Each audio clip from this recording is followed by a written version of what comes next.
Hi everyone, welcome to Module 1 and your first instructional video online.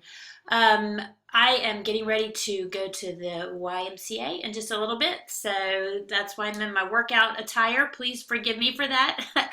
You might see me in a variety of interesting get-ups depending on when I record these videos. So at any rate, I hope that you're excited to get started. I'm excited to get started, and it will be a great journey together. So let's go. Um, so the first thing that I want to talk to you about, if this will advance, is tools. So you think about tools, the tools that you might have in your garage or that your grandpa has in his tool chest. Each one has a very different function. You would never use a screwdriver, for instance, to pull out a nail, or would you? So we also have cultural tools, which may or may not have a specific function. And all social actions are mediated through cultural tools. And what this means is that anything that we do is mediated through a type of tool that we might use. For instance, a gesture where we say, hi. Waving one's hand is a cultural tool. It's a way to signal to someone that you want to greet them. A smile is a cultural tool. If you see someone and you frown or look down, that's also a gesture, which is a cultural tool. It has a specific use that we use, whether it's intentional or not, to convey meaning. Some of the tools that we use are technological and some are psychological. For instance, my mother-in-law has the gift of using the backhanded compliment. This is her psychological tool to make it appear that she's complimenting you, but not really.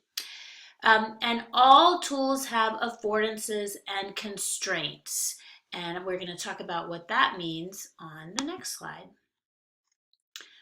So technology can also be a tool. It is something that we use to mediate something. We have a need for something, and so we need the technology to help fulfill the need. For instance, I want to communicate with my husband. I don't want to call him at work because he gets annoyed when I do that. So I'm going to send him an email or maybe a text. So I'm using the technology to help fulfill the need that I have to communicate with him directly without interrupting him and calling him on the phone. So the technology actually is an intermediary between us and what we want to accomplish. But in teaching, technology needs to be used with purpose.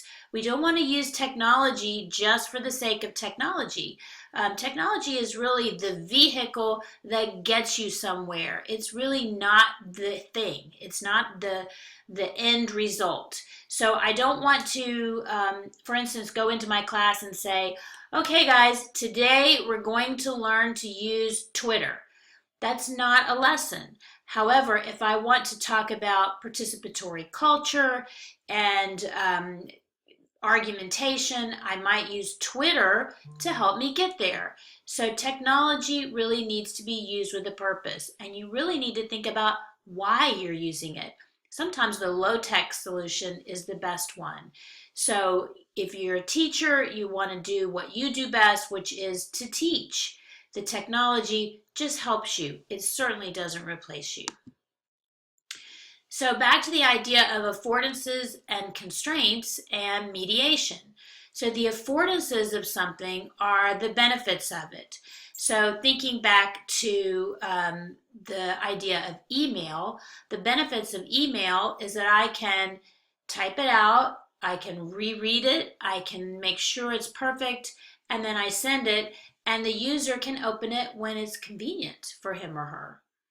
The constraints are the limitations of something. So the constraints of an email are that I don't really know if the person got it or not. There's no way for me to check to see if it's been read. I don't know if I sent it to the right email address unless it bounces back. Sometimes they're really long. You can get wordy. Sometimes people just don't open them and check them. People don't look at their email, and it can just linger. So everything has a benefit and a limitation, or an affordance and a constraint. And then the mediation is how it works, or the need that it fulfills. So the email mediates my need to communicate without interrupting someone with a visit or a phone call. So social media platforms and digital tools do all have affordances and constraints, and they all mediate a need. So if you think about these in terms of creativity, gosh, human beings are pretty amazing, aren't they? The affordances and constraints of a tool, whether it's the screwdriver or email, can really influence what we can do, but they don't determine what we can do, because human beings are creative all the way back to the Stone Age. Human beings use tools in a creative way and then adapt them to new situations to meet new goals. For example, I love to cook, and I use tools that are not really meant for the purpose that they were designed for different purposes all the time. My friend, whom you may know, Dr. Jen Dale, she is a great cook, and she talks about how she uses this particular tool that slices an egg. It kind of cuts it into bits so that you can make egg salad, similar to an apple slicer. You just set it right down over the soft, hard boiled egg. However, she uses that same tool to slice mushrooms, or to slice anything that she wants to cut up into bitty slices and that is soft, that will stand up to that effect of being squashed down. So using tools in a creative way is just sort of the right of being a human. Sometimes tools are used together so that the affordances of one tool make up for the constraints of another. And you see this in technology all the time.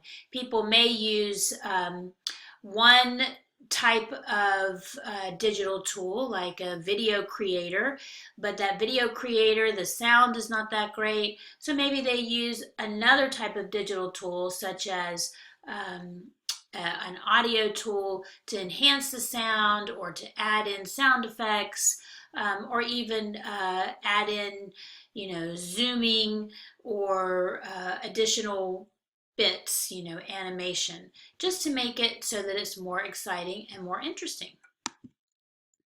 So that is basically the essence of affordances, constraints, and mediation. If you have any questions about these terms, please just send me an email, and I am happy to answer them. Or you can post questions for me anywhere online in our chat.